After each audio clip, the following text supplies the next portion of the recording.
So I go to bed yesterday, I take the cute hat that I made, I put it away, and I'm like, you know what? I'm probably never gonna wear that hat again. And then today I wake up and I watch Act 2. If you have not already seen Act 2, this is all spoilers. This is all to explain Act 2 and to go through my video that I just did. So this is like an emergency therapy session for all of us to go through Isha and why. Like, that's it. It's just Isha, why?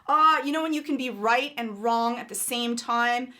Right and not for the same reasons that you hoped for, and then your soul just gets crushed because of it. So put on your own therapy hats. Might be better to wear a hard hat. This is going to be a rough ride, and let's go into why Isha.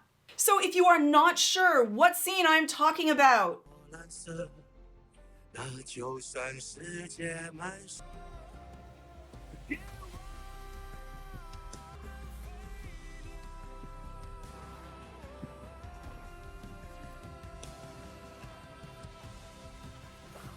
this scene.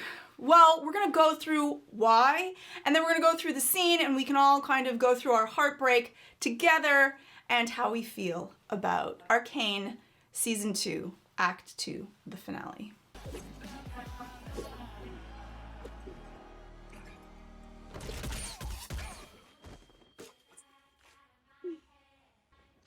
You feel it? That buzzing behind your eyes? Because you know in a moment they could all boom. Best feeling in the world, kid. The scene is so much more, its gravity is so much stronger when you know what happens.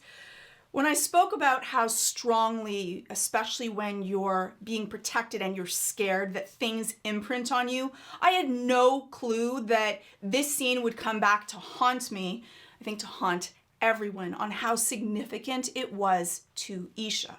Two things. One was Jinx letting her know not to be scared and that feeling of being alive, and how this gun has been the thing that has protected her. It's been the thing that she's reached for each time when she's felt scared. It's been used to protect herself and to protect Jinx. And so I think that that significance and the manner in which Jinx uses it really does leave an impression on Isha.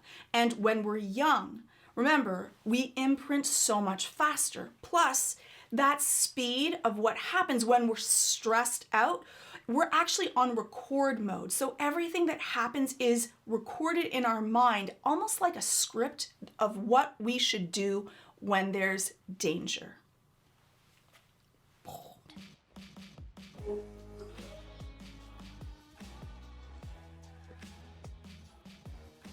Yep, that's me.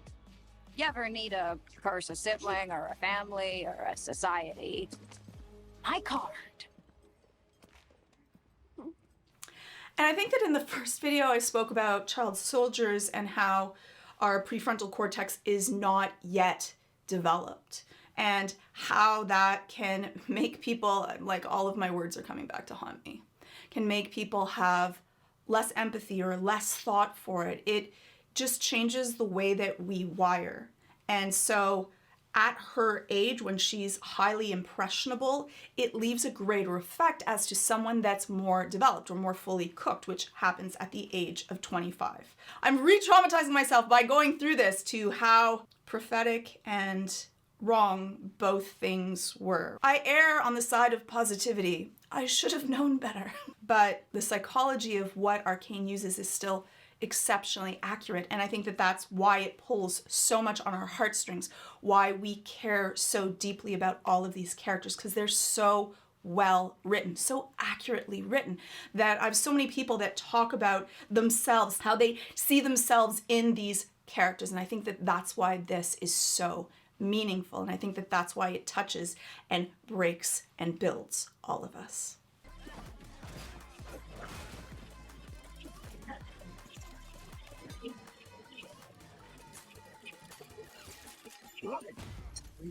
Everyone in the comments mentioned how that is Isha who threw the little tiny bonhomme, little man toy to be able to protect Jinx, that she's already starting to get involved and feels a kinship and that she has to also protect Jinx just like Jinx protected her. And that shows a lot of what her personality type is, that she, even though she's scared, she will not avoid being a part of the fight, that she will fight to protect those that she cares about.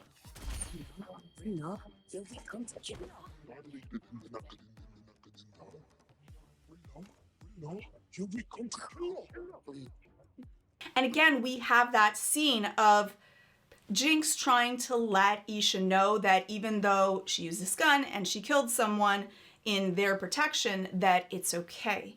And so she's lowering the threshold. What happens to us is that when we've been immersed in something and see something more and more frequently, its threshold of anxiety towards it lowers. So the more that we do something, the less we have animosity or the less that we have fear or an avoidance or an anxiety towards that. And that's how exposure therapy works, is that you slowly become bathed in something and it causes less of a sympathetic nervous system reaction inside of us, which can be for the good and for the bad.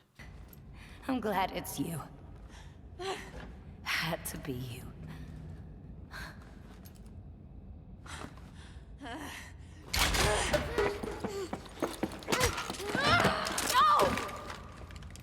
And you see that reaction from Isha. When we're under a lot of stress, our brain actually shuts off the part that thinks, and especially for when we're younger, that part isn't even developed. We just act. And for Isha, no matter what her action, even at her own cost, even at her own sacrifice and risk, is to protect Jinx. That's how much she means to her. Even though she doesn't know much about guns, even though she's scared of everything that's happening, her care towards Jinx and protecting her is greater than her fear for herself. That's something that's innate to people's personality types.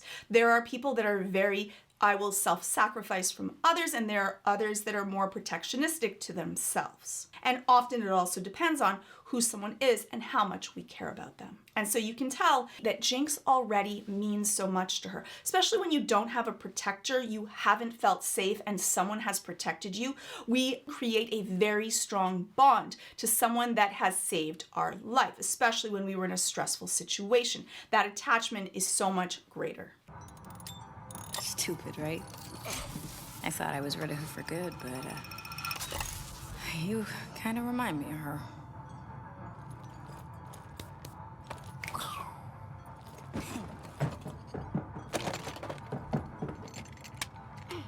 And you see how much she wants to be like Jinx. She does all of that mimicry of looking like her. She has the little tiny braids in her hair. These are one of the things that we do to people that we look up to, the people that are our idols, the people that we care about, the people that we see as who we would like to be. It is one of the greatest compliments. Mimicry really is one of the greatest signs of flattery. And so by her doing that, I think that it does two things. One is it makes her like a miniature Jinx. One, in her look, but also you can see she has a lot of similar behavior traits to Jinx also. Did Savika put you up to this? That's a past life, kid. Knows about as sweet as last year's milk. Jinx is dead. So even though she looks up to Jinx, she still has that oppositional personality type, which reminds me of someone. And so she's still gonna do the thing that she feels right. And she's definitely not ready to let go of Jinx. Not just of the person, but of the archetype, the thing that we can believe in. Silco spent his whole life trying to rally the Undercity together. You have the chance to pull it off. I told you I'm not interested. Do you know how much he sacrificed to protect you? Well, then he shouldn't have died! We're having a rally tonight. Vander statue. Firelights, your fans. Stick your head in the dirt if you want. But this fantasy you've been living out here, it's not gonna last forever. And so for Isha, she's hearing all of this about Jinx's importance of the movement, about sacrifice, and what you sometimes have to do even if you don't want to. And when you are young, we're much more idealistic. We have often not gotten jaded by the world, and we believe that we can make a difference, that one person can make a difference, especially when it is the person that you already look up to. And you can be one of the most fervent people in someone else's corner. And I think that Savika's fortitude, the way that she speaks, the strength of her words also carries a lot to the way that Isha looks upon the movement of what's happening right now in Zaun. She's seen the underside of the city. She's had to struggle. And the thought of hope and that there could be a better way is also really palpable when you've lived a very difficult life. And that can give you a lot of fight. She's already had to fight to survive. That's already part of who she is in her personality type.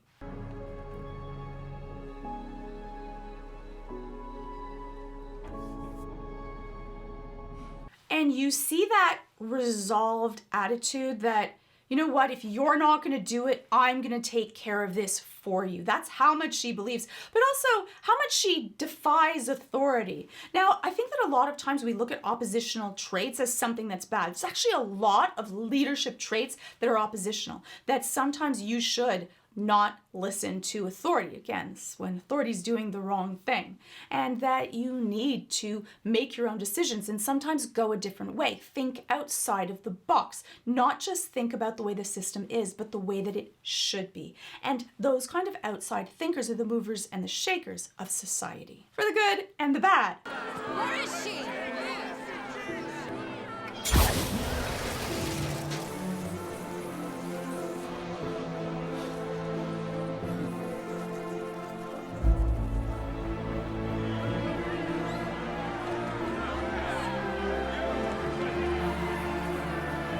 When we talk about group dynamics, it's the first two people that are the most powerful people of the group, the most important ones. The first person that makes an action, they're that lone wolf. The second person that backs them up, that is what gives them power and allows more people to join in.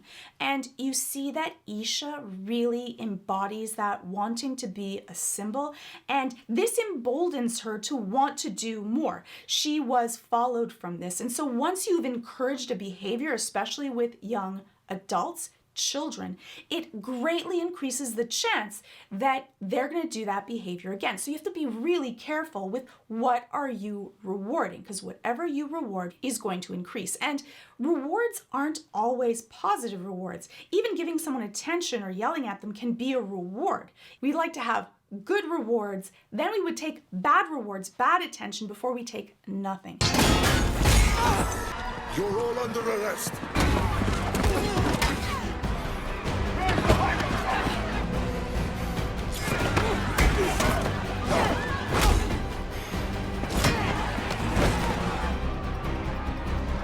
You see that face, that grimace on her face, that she's not just gonna let this happen and stand idly by.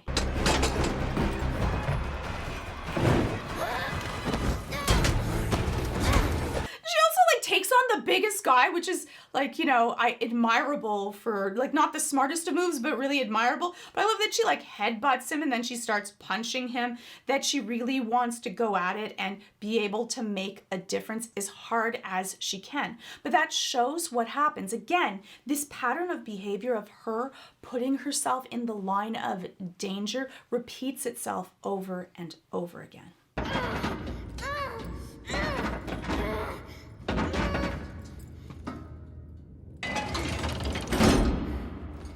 You're late for Stinkma's great comeuppance.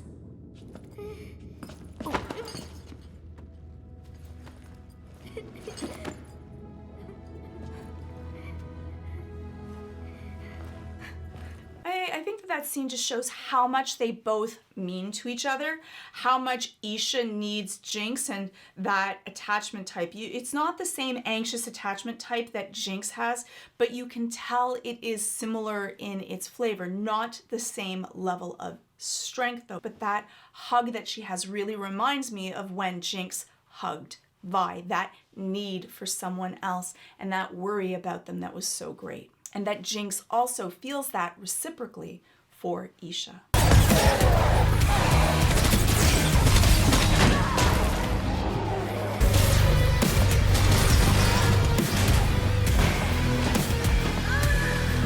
Feeling like she's gonna lose Jinx, that she can't protect her, and this might be the last time that she sees her as Savika takes her away. That feeling of being ripped apart from someone, that worry, that fear, that will increase the amount that you'll be attached to them after.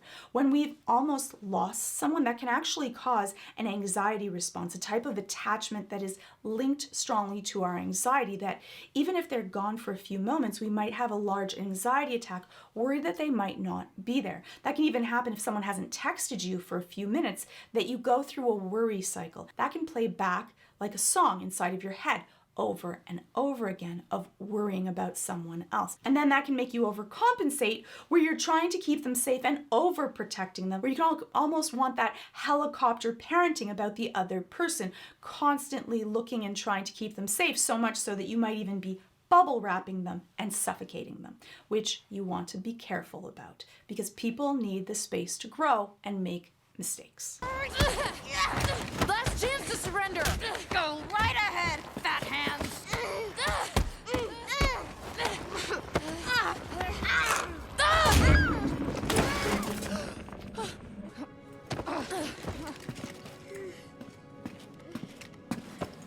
Hey, kid. Still got all your insides?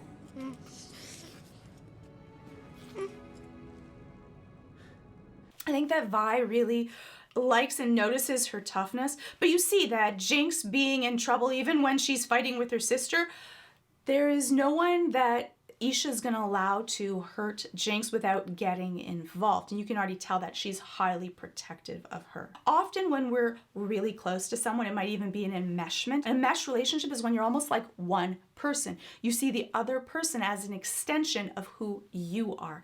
That it can almost feel as bad of them getting hurt, or even worse than you getting hurt. Now, enmeshed relationships aren't healthy relationships though, even though they can feel really nice and close, because you're not allowing the other person to grow. That often those trees can interwrap each other and suffocate them. You want to be more like two trees where the branches overlap every now and then, but you can both stand good and strong on your own. And that's what we try to do. But often when we're dealing with trauma bonding, it can end up happening that two people are almost having to support each other, and if one goes away, the other one will fall down. And that's why they're not as healthy.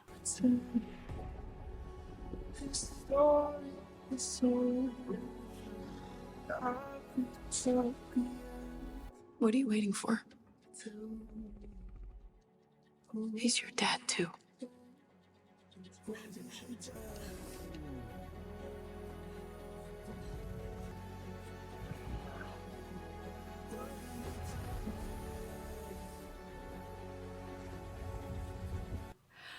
I really had wished that it would end just here, that's where this that act 2 would finish, like leave us on this high note of all of them being together, with them finding Vander. It was just so momentous to me. It was almost like this was this huge high that I went on to just later be absolutely crushed to it. But this is probably one of the most beautiful moments for me in the show. Let me know your favorite moments, if we can talk about favorite moments from Act 2 after.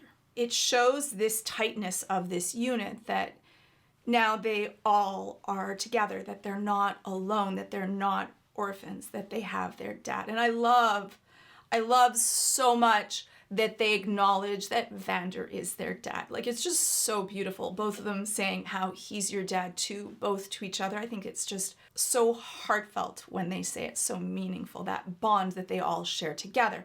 We share bonds from not really just parentage, but the people that care about us and love us, and the journeys that we take, and journeys that we take together.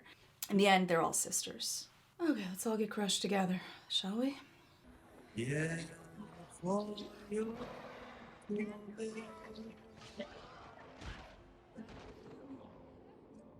或许太多的伤悲，人们都在猫像枯萎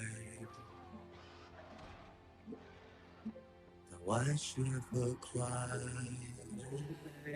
Victor's words of Our greatest good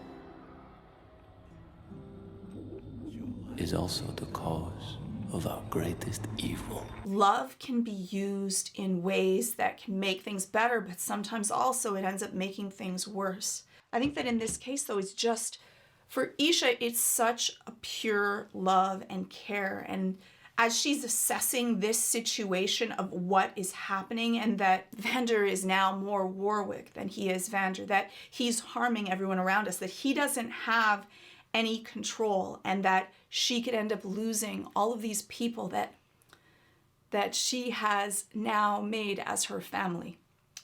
And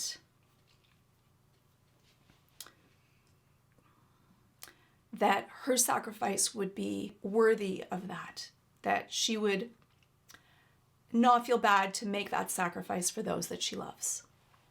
And remember that consequences to action part of the brain isn't as developed. It isn't very developed at all at this age. And so often you just act and you're in the moment. You're not really thinking about everything that's going to happen because of that. Yeah.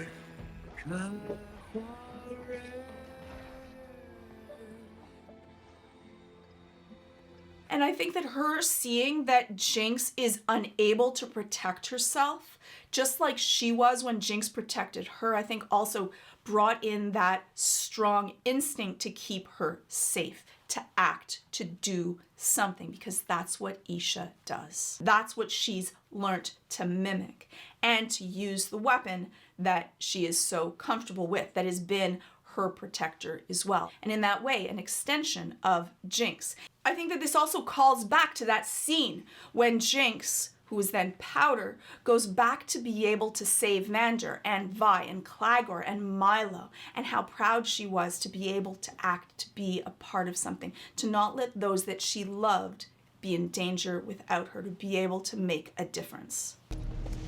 Vi, it worked! What? Did you see me? My monkey bomb finally worked! You did this? She was just so happy to be a part, that things are better, that they're safe, that she didn't really see all of the other pieces of what happened to Milo and Claggor and everyone else because of what she did. And so in a lot of ways, Isha is a little Jinx, for the good things and for the bad things, that sometimes she has a hand in things and maybe sometimes they go too far.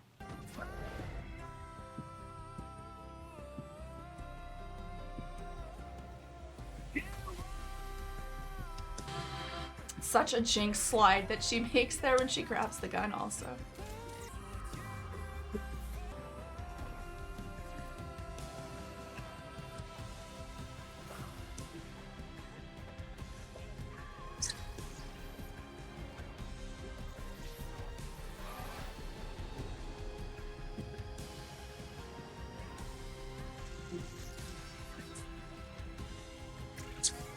For me, it's just so heartbreaking also because we end up losing Vander at the same time as Isha sacrifices herself. For Isha, it was that she had to keep everyone safe no matter what out of this great love.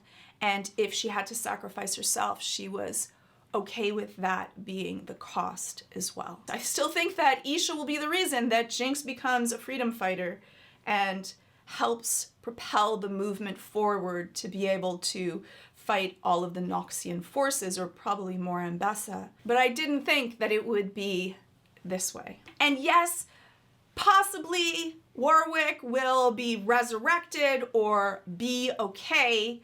I guess there's also a possibility that Isha could as well, though it seemed like for this arc, for this journey, there needs to be sacrifice. Ambessa spoke. She spoke about, I've discovered a fourth principle, one that heightens all others. Sacrifice. and so I think that that is one of the tenets of this arc. You can let me know your thoughts and theories in the comments below. Were you as devastated and angry and frustrated at Isha's actions? I just found this one was really, really rough. So hopefully we can share all of our heartbreak together and be able to get ready for Act 3. And hopefully I'll see you in my next video.